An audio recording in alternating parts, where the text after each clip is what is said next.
Hey, Gator Nation. Welcome back to the Respect Our Decision Pod of the People, man. Episode number 5. If you're new here, guys, this is our YouTube exclusive episode that we do each and every week where we take your questions, try to throw some answers to them or some opinions, as well as our weekly community question that we put out on our social media platforms. And we read y'all's answers on this show and give our own takes and kind of see where everybody's opinion falls, somewhere in the middle, usually. As always, guys, I'm Hirsch. With me is Wes. What's good, Gator Nation? And CJ, the man McCann. What's going on? All right, guys. Well, as you probably watch this as it debuts on your Saturday morning, guys, we hope you enjoy it. And as always, man, if you're new to this channel, you just happen to stumble upon us, maybe you're a Gator fan and you're just searching Gator stuff on YouTube, welcome to the show, guys. And if you like what you hear, maybe take a minute and hit that subscribe button, guys, and hit the notification bell, and you'll get a notification anytime we drop some new episodes, man. We drop 2 episodes on YouTube a week, and we'd love for y'all to hang out and check us out, man. So please be sure to do that. And also be sure to hit a like, drop a like on the video, and if you want, drop us a comment, maybe a question for next week's show, and we'll answer that. So without any further ado, Wes, man, what's our first question of the week? First question is from Jared White, and he says, do you think we will see some wide receiver commits with Billy G back? Well, absolutely. We're going to see some wide receiver commits. I can't necessarily tell you who that's going to be right now. Billy Gonzalez, obviously, he has to get up to speed on who the targets are, as well as, who may be a couple of targets of his own, if that be the case. He's got to get with Billy. They've got to look at the board. They make some determinations. One guy without question, though, that's at the top of the board, and if you listen to our main episode, you've already heard about this, and this visit will already taken place by the time y'all watch this, is number 1 wide receiver in the country, Jeremiah Smith, who would have visited on Thursday, accompanied by quarterback DJ Lagway. So everybody knows that Jeremiah Smith is number 1. Now, who we target after that's the board's growing. CJ? Yeah, I mean, you're going to see wide receiver commits. I hope so. I mean, if not, we're in a mess. No, I mean, and I think who this year we're looking at a board that is, I don't think we're going to take as many wide receivers this year as we did last year because we needed to completely change who is in the room. But you look at the room right now, it's Mizell, you have Eugene Wilson, you have Andy Jean, and of course you'll have Caleb Douglas, who's still here, who's going to be here for the next couple of years. So there's still people in the room, so I don't expect this to take 3 or 4 wide receivers. Maybe we will, but I don't expect that. So we'll see what the board, how it plays out. There's kids everywhere.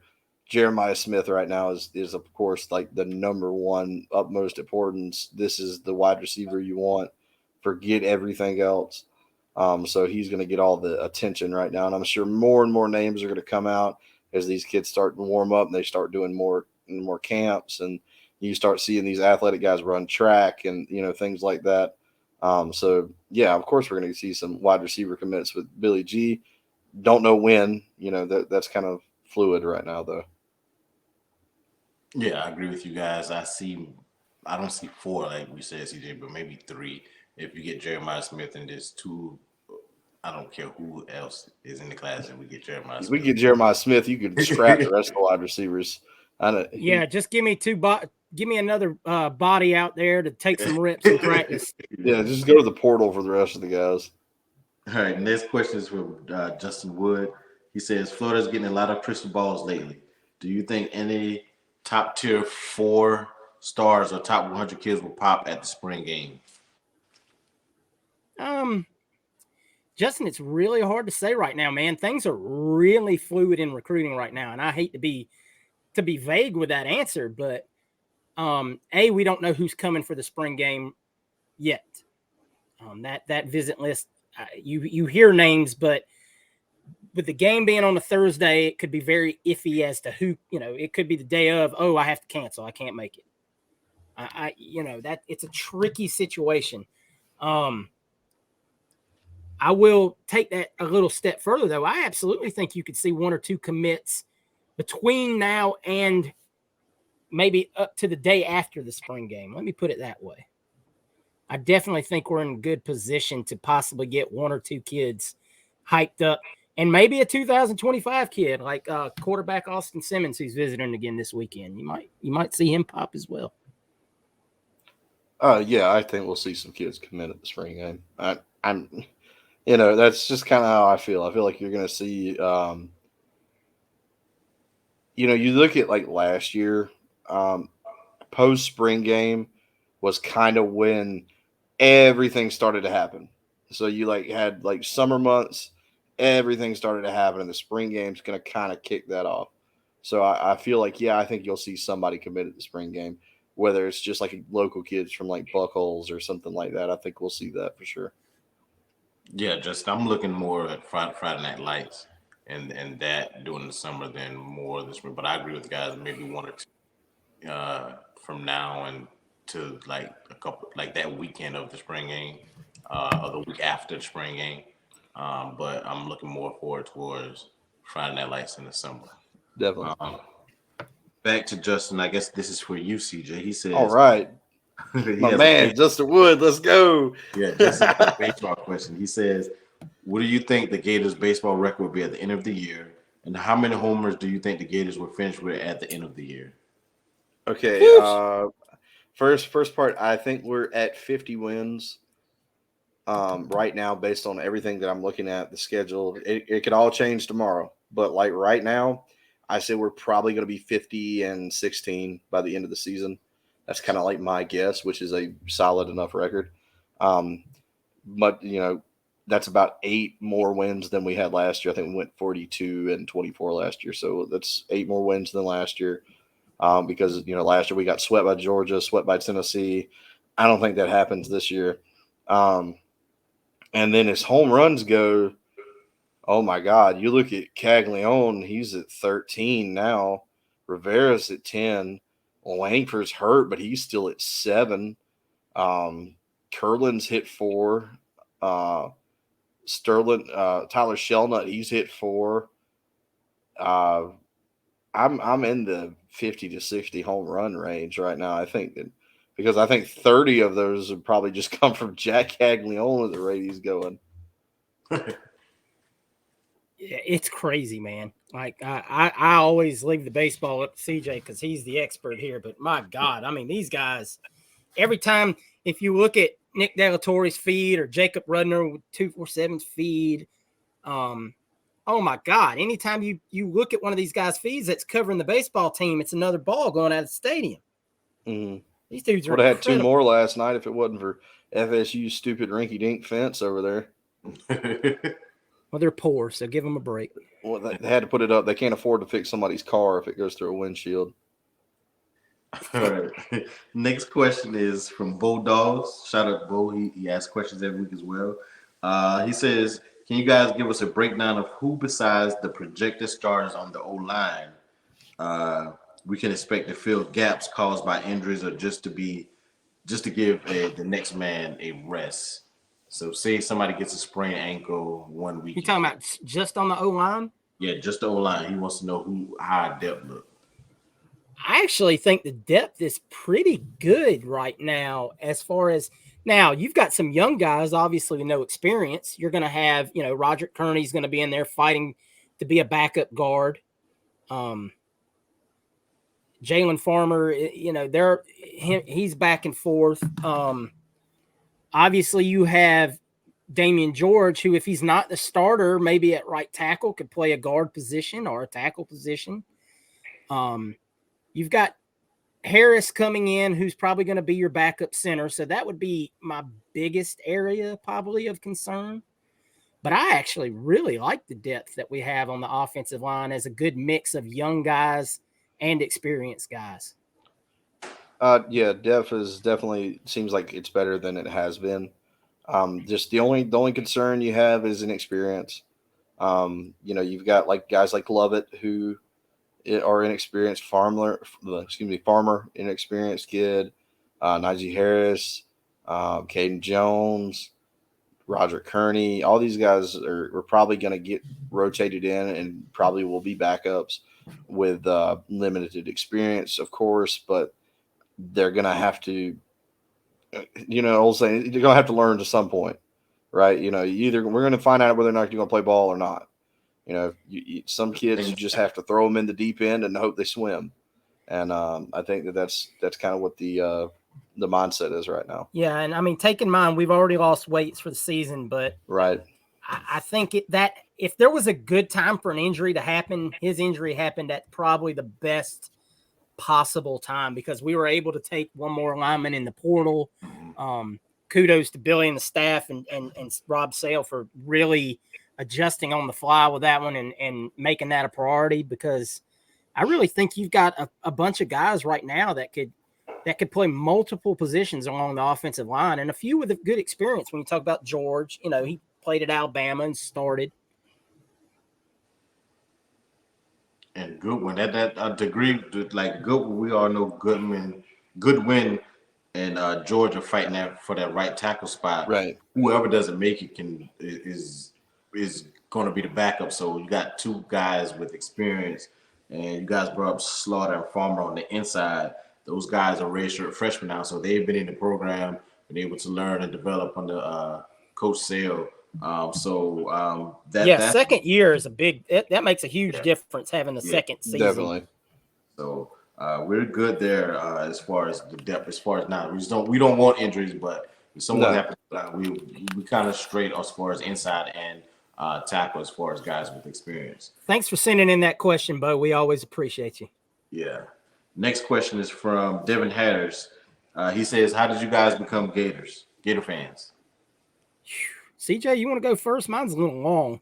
I grew up. I live 30 minutes north of Tallahassee, Florida. So my whole family is either Georgia fans or they're Florida State fans, and I didn't want that. I grew up. I was born in '98. So me growing up as a kid, the Gators were the best team walking and talking. And I didn't like garnet gold. I wasn't a red. Orange was my favorite color. So I love the Florida Gators. And I've stuck with them through thick and thin. My first cousin, my best friend, my best man at my wedding, he was my only other Gator fan, and he's pretty much in the same boat. So we just grew up watching the games together, going to games, baseball, football. We just loved our Florida Gators. I mean, and that's pretty much it. We just, I didn't want to go with what everybody else was doing. And I love the Florida Gators. They were just cool to me growing up. So I've just stuck with them ever since. Yeah, this answer hits real close to home for me. My grandfather, who was the greatest man I've ever known in my life, went to school at Florida, double graduate from Florida, played at Florida during the World War II era, lost the season because of the war when they didn't field a team, and went on to be a graduate assistant at Florida and did a little coaching work at Florida, and until he became a high school coach in the state of Georgia for the rest of his life. There never was, I've never met a bigger Gator fan in my life. And he died in 1998 and got to see at least the Gators win that first national championship under Steve Spurrier, who he was very close to. He had met Steve while Steve was actually playing at Florida, and had and went on to be good friends with, and had autographed footballs by Steve and all over his house. But I was raised a Gator in that aspect. I can't top Hirsch's story. I was like, man, that makes me feel bad. I just love Florida. I just loved them. I don't know. At one point in time, I was both because I played running back. I know it's a crime to say it, but I was a Florida State and Florida fan at the same time. I was a kid. And my older that's why you're a dang Commanders fan now. You had to keep that color scheme going. Listen, I got this red and gold jacket. I got to hold on to it. But they told me, they were like, you got to pick one team, and they rivals. At that time I liked Warwick Dunn, so that's why I like Florida State. Good man. Like, nah, you got to pick. But I also like Quezzy, so I was and because he was fast and I was fast, like super fast. So they were like, you got to pick one, and I picked Florida and we lost. This is the same year we won the championship. I picked us the last game of the season. Florida State beat us, but I stuck with Florida. We beat them of course, in the national championship.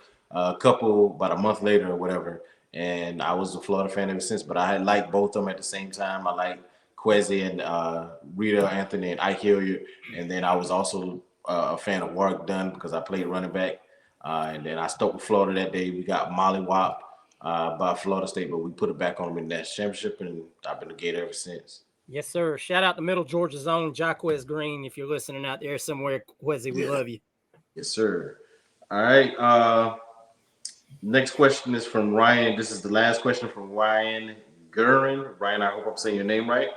He says, once the dust settles and time goes by, would Urban Meyer be invited to the Ring of Honor? This is first part of the question. I don't want to live in a world where he's not. I agree. And I'll let you finish. But yeah, the man won 2 national championships here. For God's sakes, he single-handedly took Florida.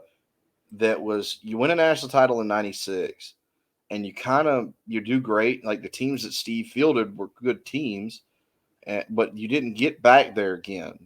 You get smacked in '95 by the Huskers. You win in '96.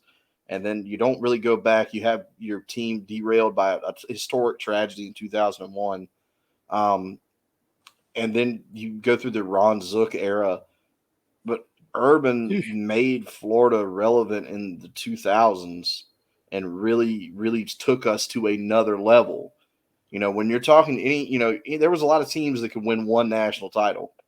You win 1, you put 1 up there. But when you start winning 2 and your third one, then it really kind of cements you as, hey, these guys are for real. This is like football school.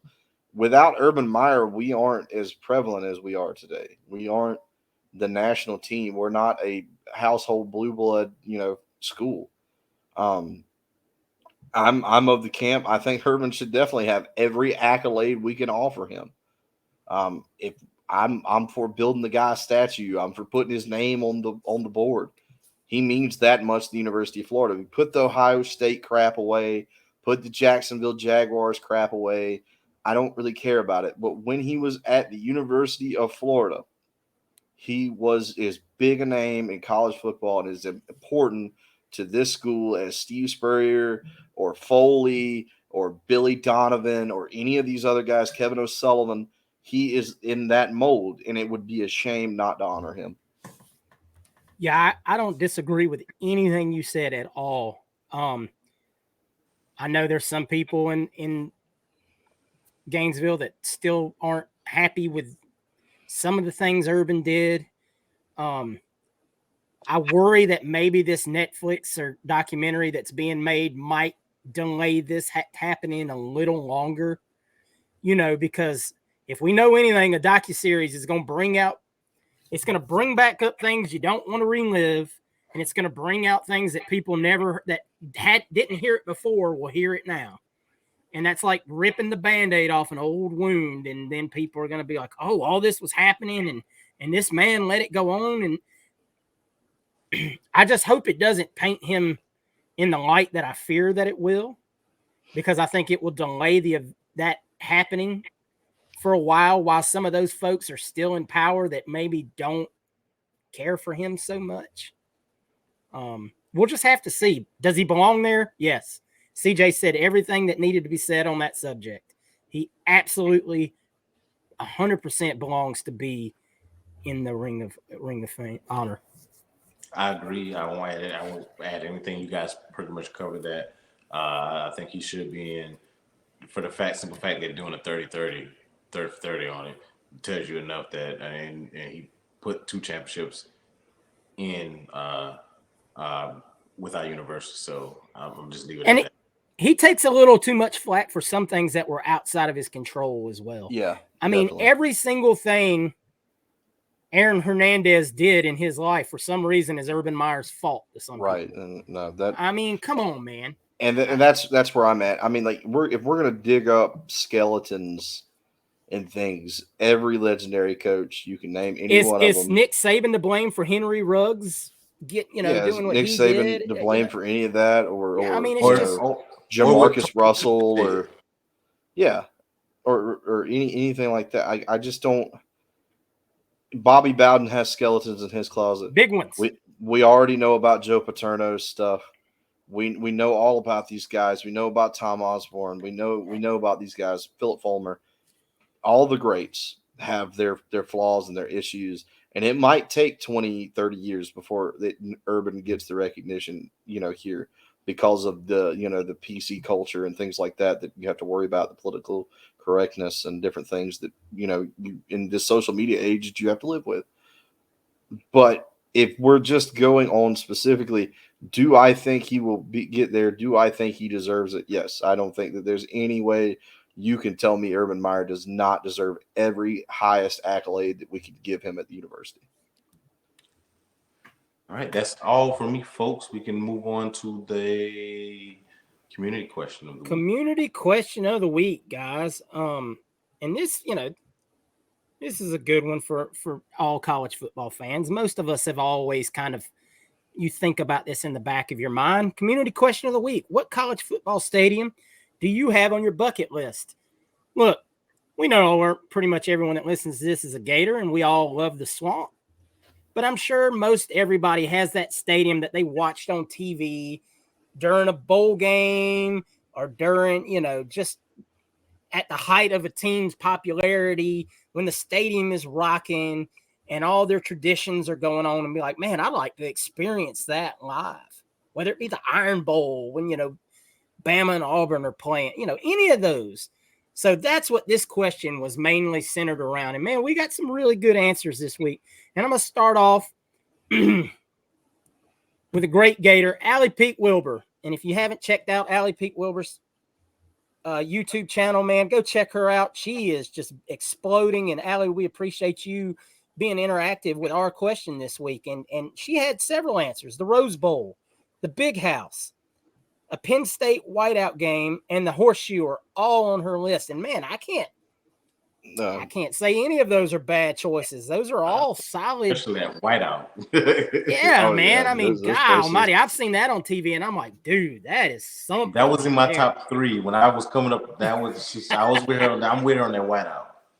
No, definitely. The Michigan State game in the Big House when everybody's wearing maize in there. That just looks like, oh my gosh, a college football fan, definitely. On Twitter, RJ_Wit, aka Trust the Process, the Rose Bowl and Memorial Stadium in Lincoln, Nebraska, when they are good. I mean, it's been a minute, but Nebraska fans, I mean, they get wild, man. What else they got to do? Watch the corn grow.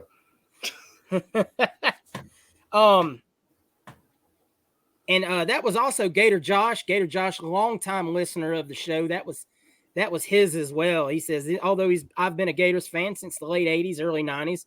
I was born and raised in Omaha, Nebraska, but never been to a Husker stadium. Would like to see a big-time game there.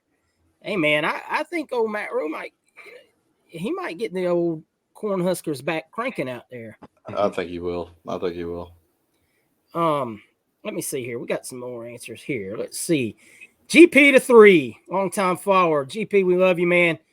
On the wish list, Oklahoma Memorial, both Death Valleys, the Rose Bowl, the Beaver Den, and Darrell K. Royal. Can't argue with any of those choices. No, either, definitely man. not. Lucas the Gator Man said, hey, FSU just to watch them lose.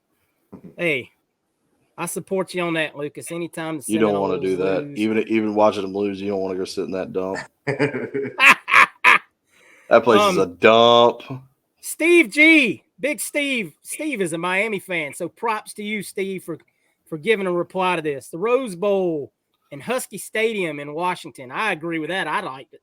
I think that would be a heck of a game. They get pretty rowdy up there for the they do, for sure. For the old Huskies. Wes, did you have any on Facebook? Yeah, I got a few. This one is from Marsha Stetson. She said Georgia, because we never get to play there, so it won't be against Florida, but she would have liked to go see Georgia being that state. I've actually been there. It's a pretty decent experience. Athens is a great town. I'm not gonna sit here and say that they're not. Athens is one hell of a college football town. Oh yeah, everything I've ever heard about Athens says it's a great college football town, and the stadium is. They've a made great some stadium. great upgrades, and of course Yeah. the Hedges are college football, royalty. Yeah, she said she goes on to say, I like to see, but as far as going to the game that Florida's at, I would like to go when we play Kentucky and spank them hard, but not in a dirty way either. My God. From what I'm reading, like Georgia playing at Florida, so she just said Kentucky because she would like to see Florida on the road against a team. That's all for you, dear, because I don't care nothing about going to old K. Roger Field. K. Roger, yeah. Our boy Bodal says Alabama. Dennis Connington says Notre Dame plus Annapolis. And Army Navy. That'd be fun. Yeah. John Stacey Freeman said he checked Death Valley off his list. Really cool stadium, and the LSU fans were really cool to us at their tailgates. Not sure who else next is on the list. Stacey replied to him. John Stacey Freeman replied to him, said he'll never do LSU again. Very, very bad experience at a night game. Byron Jordan Holden said he would like to see the Swamp. He's never been to the Swamp. He said, "Go Gators." Ryan Gurn said, with all the Pac-12 action we've had the last 2 years, can't wait to take a trip out to play USC and attend a game at Lake Memorial Coliseum. Devin Harris said, the Swamp, been a Gator fan my whole life, but I've never been.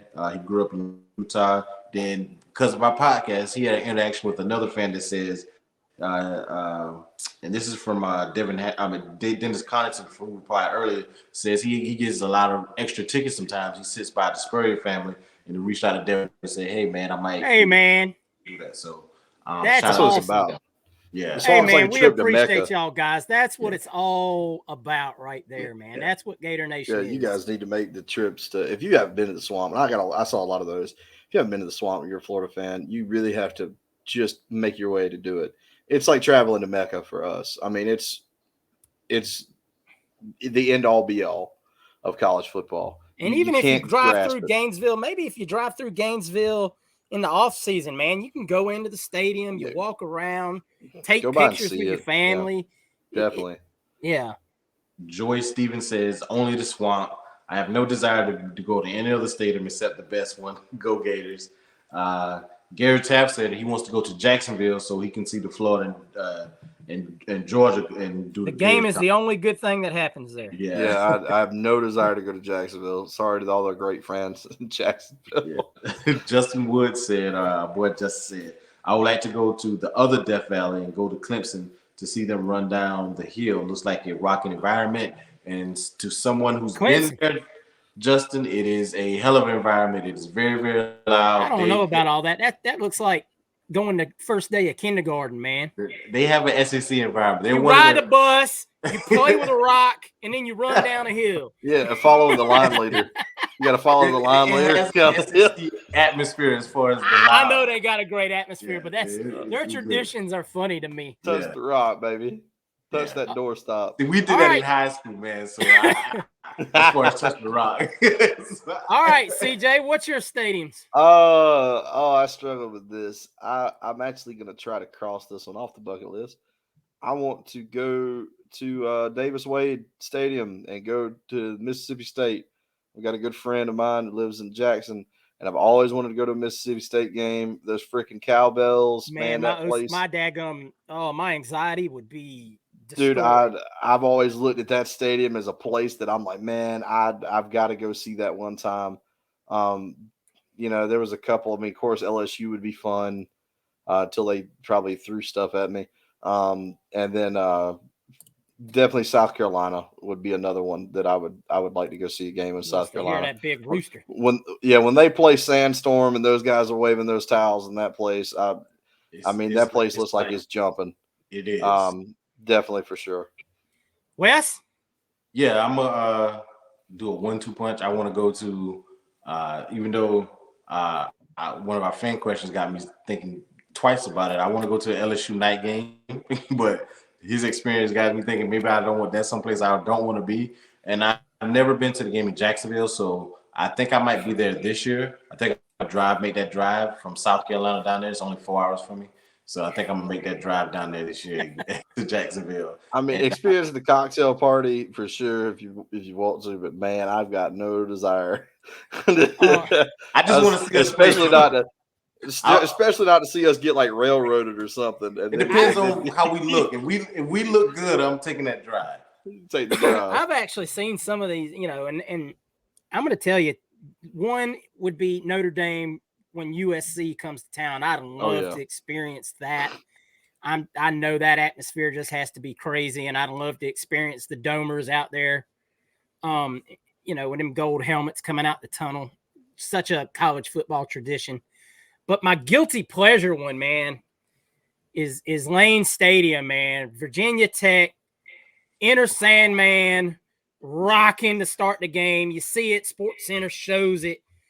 Look, I'm a huge Metallica fan, and I don't even care if I make it past the opening kickoff. I just want to be there when Sandman's playing and the place is rocking, and then I can leave. I ain't even got to watch the game. If they're playing Old Dominion, you're going to have to leave because they're probably going to lose like 16 to 14 or something. I don't care who wins. I got no dog. I got no dog in the fight. I just want to hear Sandman blaring through the speakers and a whole bunch of people going crazy for it. The fans, the players, the coaches.